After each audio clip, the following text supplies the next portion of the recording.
Assalamualaikum warahmatullahi wabarakatuh. Halo sahabat FGLSN, salam literasi, ayo membaca. Perkenalkan, nama saya Rivi Ramadhaniasis dari SMP Negeri 1 Jayapura, dengan guru pembimbing saya, Ibu Rusfira SPD. Teman-teman, hari ini saya akan membacakan cerita Sampuraga yang diambil dari buku Ensiklopedia Dongeng dan Cerita Nusantara karya Darwi Jayanti. Teman-teman tahu nggak, cerita Sampuraga ini berasal dari daerah mana sih? Yap, betul sekali. Cerita Sampuraga ini berasal dari Provinsi Sumatera Utara, tepatnya di daerah Mandailing. Penasaran kan dengan ceritanya? Yuk kita simak sama-sama.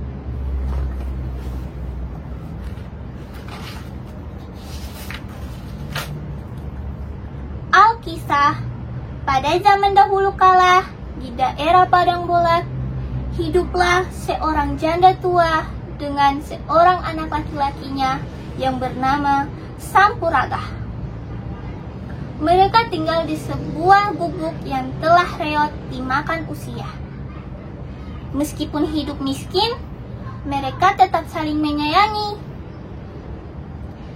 Keduanya sangat rajin bekerja dan jujur, sehingga banyak orang kaya yang suka kepada mereka. Pada suatu siang, Sampuraga bersama majikannya beristirahat di bawah sebuah pohon yang rindang setelah bekerja sejak pagi. Mereka berbincang-bincang dalam suasana akrab, seakan tiada jarak antara majikan dan buruh. Wahai Sampuraga, usiamu masih sangat muda. Jika boleh saya sarankan, kamu pergi ke sebuah negeri yang subur dan penduduknya hidup makmur, kata sang majikan. Negeri manakah yang Tuan maksud?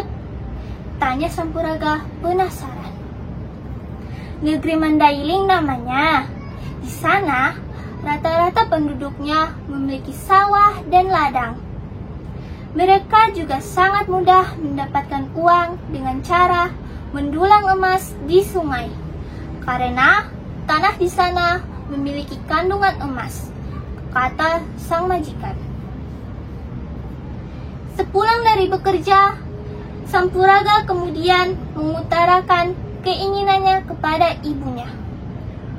Bu, Raga ingin pergi merantau dan mencari pekerjaan yang lebih baik. Raga ingin mengubah nasib kita yang sudah lama menderita ini, kata Sampuraga kepada ibunya. Kemanakah engkau akan pergi, anakku? Tanya ibunya.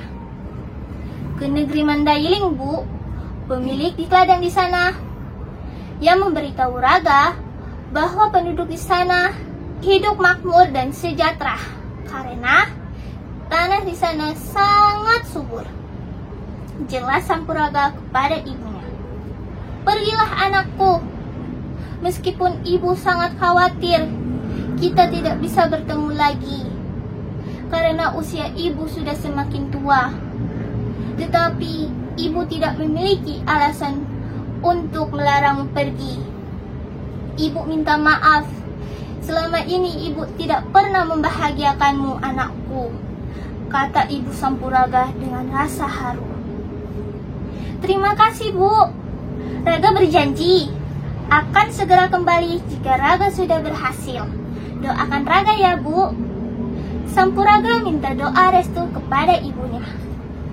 Ya, anakku, siapkanlah bekal yang akan kamu bawa, seru sang ibu.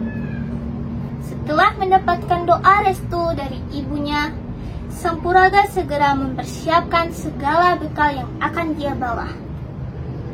Keesokan harinya, Sampuraga berpamitan kepada ibunya. Bu, Raga berangkat. Jaga diri ibu baik-baik ya. Jangan terlalu banyak bekerja keras, saran Sampuraga kepada ibunya. Ya, nak, anakku, berhati-hatilah di jalan. Jangan lupa cepat kembali jika sudah berhasil. harap sang ibu. Setelah itu, berangkatlah Sampuraga meninggalkan ibunya seorang diri.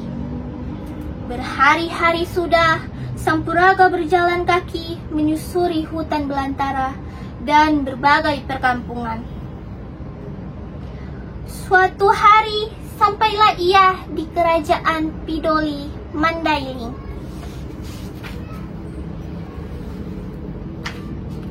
Di kota itu, Sampuraga mencoba melamar pekerjaan. Lamaran pertamanya pun langsung diterima. Ia bekerja pada seorang pedagang yang kaya raya. Sang majikan sangat percaya kepadanya. Sudah beberapa kali sang majikan menguji kejujuran Sampuraga. Ternyata ia memang pemuda yang sangat jujur. Oleh karena itu, sang majikan ingin memberinya modal untuk membuka usaha sendiri. Dalam waktu singkat, usaha dagang Sampuraga berkembang dengan pesat. Tak lama kemudian, ia pun terkenal menjadi pengusaha muda yang kaya raya. Sang majikan sangat senang melihat keberhasilan Sampuraga. Ia berkeinginan untuk menikahkan Sampuraga dengan putrinya yang paling cantik di kerajaan Pidoli.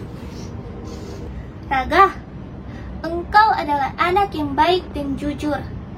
Maukah engkau aku jadikan menantuku? Tanya sang majikan. Dengan senang hati tuan, hamba bersedia menikah dengan putri tuan yang cantik jelita itu, jawab Sampuraga. Pernikahan mereka diselenggarakan secara besar-besaran sesuai adat Mandailing.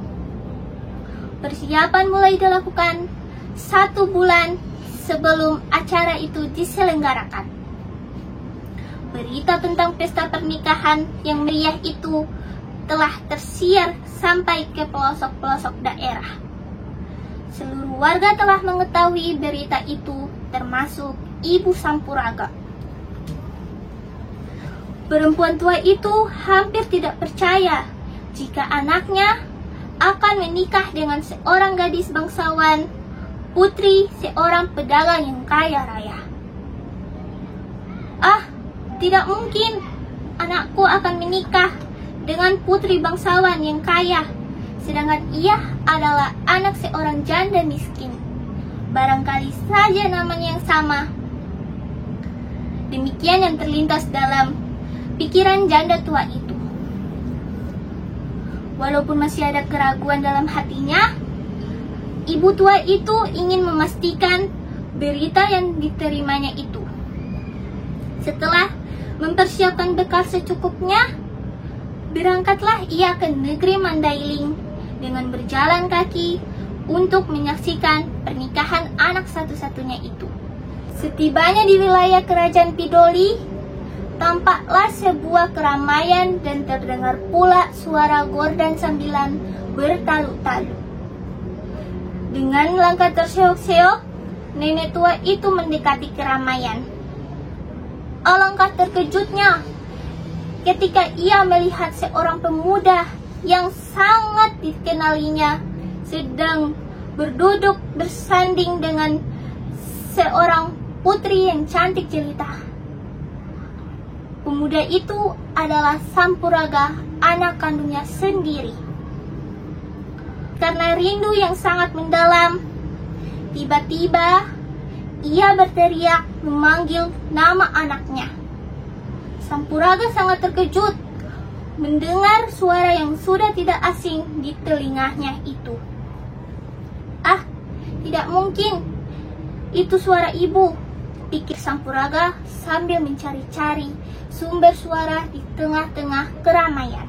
Beberapa saat kemudian, tiba-tiba seorang nenek tua berlari mendekatinya. Sampuraga, anakku, ini aku, ibumu nak, seru nenek tua itu sambil mengulurkan kedua tangannya hendak memeluk Sampuraga. Hei perempuan jelek, enak saja kamu mengaku-ngaku sebagai ibuku. Aku tidak punya ibu jelek seperti kamu. Pergi dari sini. Jangan mengacaukan acaraku ini. Hardik Sampuraga. Sampuraga, anakku. Aku ini ibumu yang telah melahirkan dan membesarkanmu. Kenapa kamu melupakan ibu? Ibu sudah lama sekali merindukanmu. Rangkullah ibu, nak. Ibah perempuan tua itu. Tidak, kau bukan ibuku. Ibuku sudah lama meninggal dunia. Algojo, usir nenek tua ini. Perintah Sampuraga. Perempuan tua yang malang itu kemudian diseret oleh kedua orang bayaran Sampuraga untuk meninggalkan pesta itu.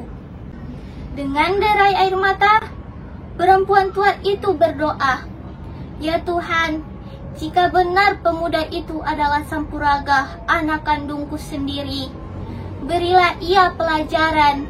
Ia telah mengingkari ibu kandungnya sendiri."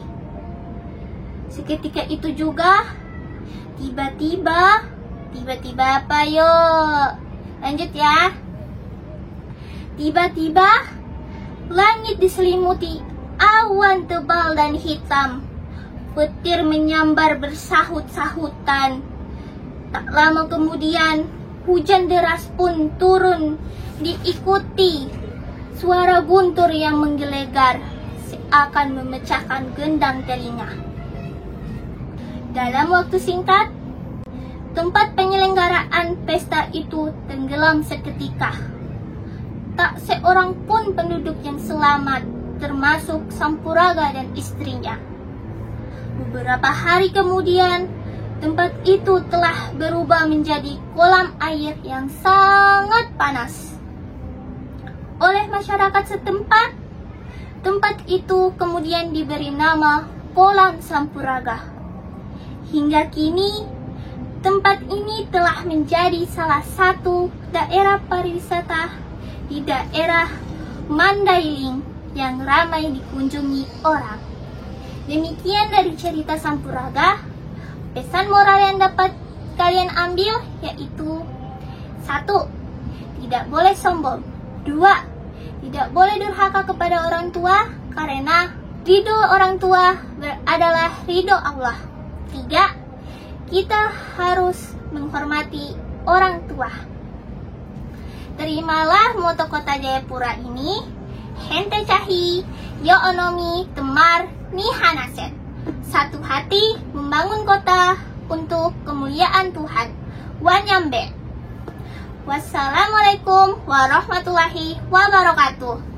Salam literasi, ayo membaca. Jangan lupa like, komen, subscribe, and share sebanyak-banyak mungkin. Terima kasih.